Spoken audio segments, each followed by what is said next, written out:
भट्टी साहब। मैडम शेख, ये मैमल सरफराज बैठी हैं, मुनीब फारूक बैठे हैं, आप बैठी हैं मैडम शेख, मैं बैठा हूं, मजहर अब्बास साहब बैठे हैं।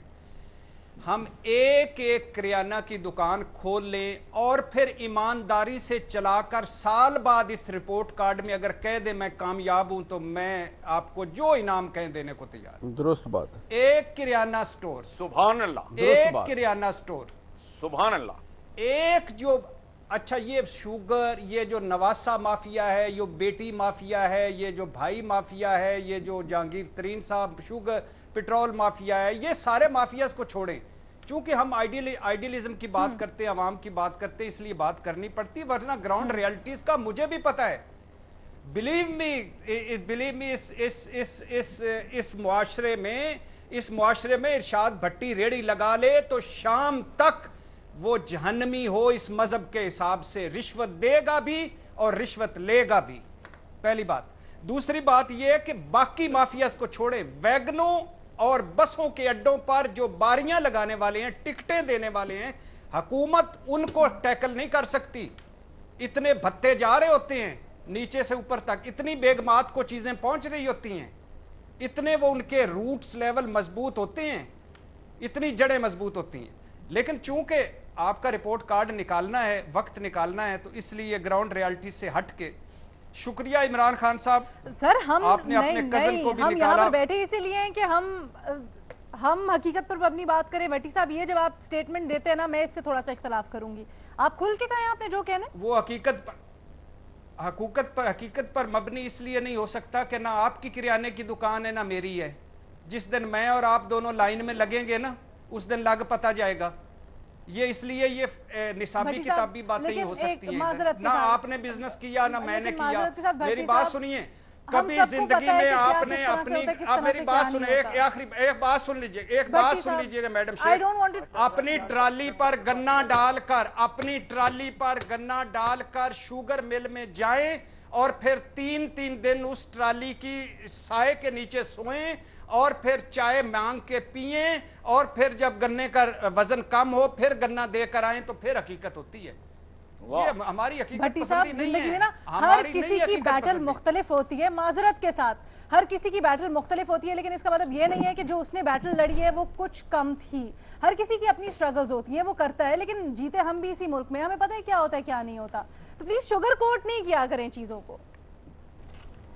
तो अच्छा, अगर मैं शुगर कोट करता हूं तो फिर तो मैडम शेख मुझे भी एक शुगर मिल दे देनी चाहिए। सारों को दुख ही ये है कि मैं शुगर कोट नहीं कर सकता।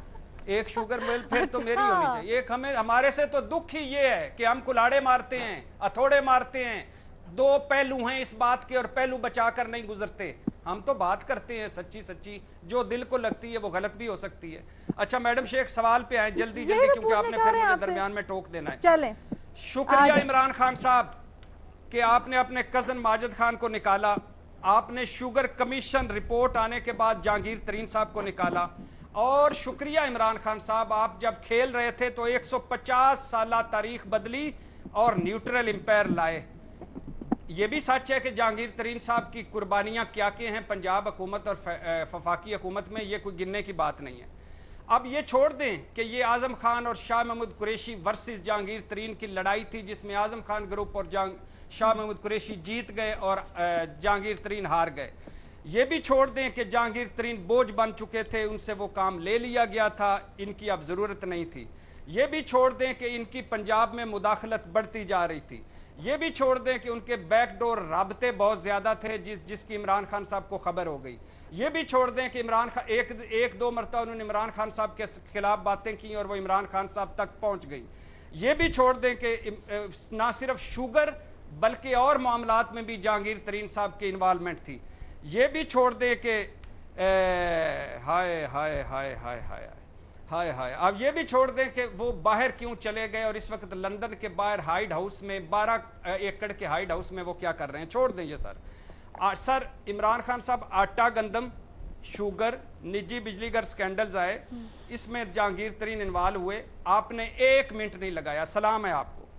क्यों नहीं लगाया? क्योंकि आपने कहा था आप अकरबा परवरी नहीं करेंगे। दोस्त आपके थे कोई नहीं, चलो भांजे भतीजे चाचे मामे बहने आपने नवाजी नहीं, ये मैं गवाह हूं। لیکن کچھ ایسے ہیں جو دوست نما چیزیں ہیں وہ ابھی بھی موجود ہیں.